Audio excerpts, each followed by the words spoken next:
Hello, welcome to this next Flip Preaching video. My name's Andy. Thanks for joining me. This week we're back into Matthew, and it's Matthew 4:12-23. And what we're going to do is have a look at this passage, have a look at a bit about how Matthew wrote it, some of the things he was trying to get at behind the surface, and what it might mean for us today. Okay, so this is the story in Matthew's Gospel of Jesus calling his first disciples. Last week we thought about how John wrote about the calling of the first disciples, and in Matthew it's actually quite different. First off, I want to talk about something which I guess this might be a bit of a tangent, but I hope you find this interesting.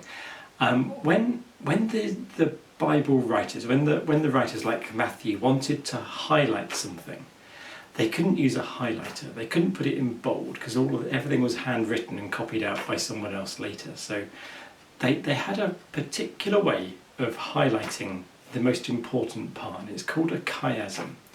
And the way they do that is they get the bit they want to pop out, and then they structure it by building a scaffold around it. So let's have a look at this. In Matthew 4:12-32, if you look at verse 12, it starts with the key word Galilee. It's got the word Galilee in it, which also comes in verse 15.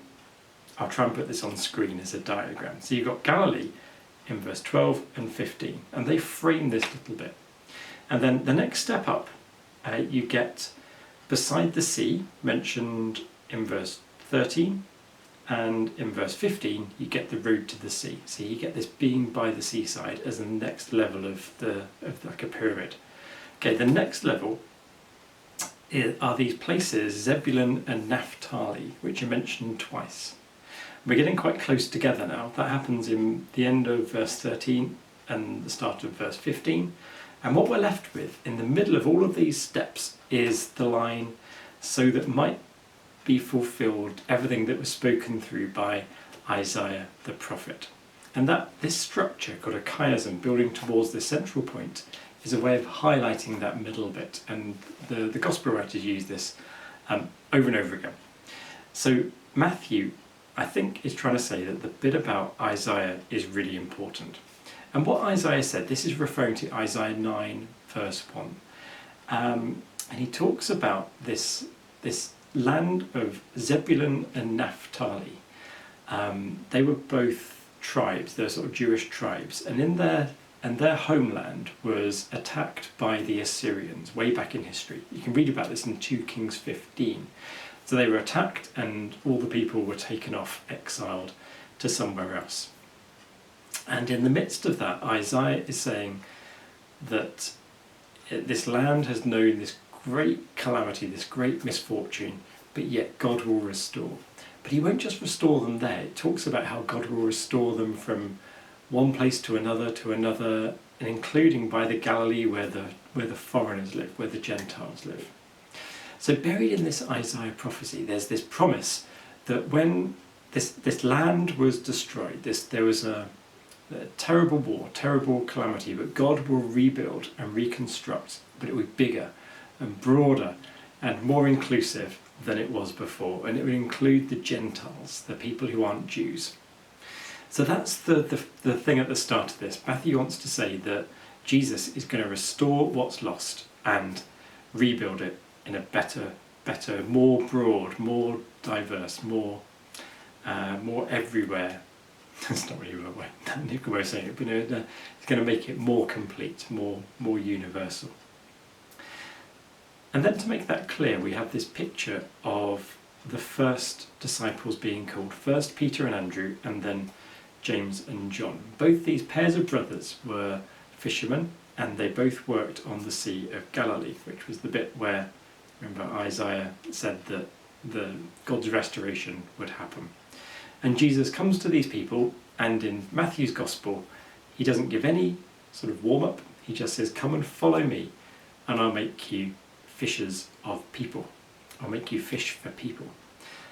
In the other Gospels, there's a bit more background work. They're a bit longer to make their mind up. But in Matthew, it's very clear. Jesus says, come on, follow me, you can fish for people. And they leave everything behind. They leave their business and they move on.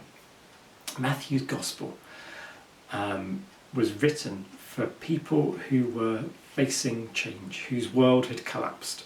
It was written at a time when the centre of the Jewish religion, the temple, had been destroyed, Jerusalem had been destroyed, and Matthew's audience were a group of Jews who had escaped and everything they knew had collapsed. And Jesus is saying here, we need to be ready to move on. We always need to be ready to move on to something new, because God is going to rebuild and restore in a much bigger, broader way than we ever knew before. There's a little detail in this which I think is really interesting. It says, this is in verse 21, so Matthew 4:21. It says that they were mending their nets. Now sometimes in our English Bibles that's translated differently as preparing their nets. But really the main use of that word in Greek was to restore. They were restoring their nets. Their nets were broken, the nets were torn, but they were kind of restoring it. So they were involved in a work of kind of restoration on a very small scale. Jesus calls them to be part of a much bigger restoration. Their old way of life was already starting to break. It was already starting to show signs of tearing, and Jesus calls them to something much bigger. He calls them to be involved in his mission of fishing for people. Now, I think I mentioned in one of those videos before that fishing is a bit of an odd metaphor for the work of God, because the fish don't do well out of it when they're caught. But remember, I've said this before, that, and you may well have known this of course, but the sea to the Jewish people was scary. The sea was a place where evil resided. The sea was a metaphor for darkness and for chaos and for evil, for where people were trapped. And to fish for people means to hook them out of their whatever traps them, the evil that engulfs them, and put them onto dry land. And that's what Jesus called his disciples to go into. This passage finishes with a tiny little snapshot, summary, montage of what goes on. He says he went throughout Galilee and he taught in the synagogues, proclaimed the gospel of the kingdom. He said the good news, the kingdom is here.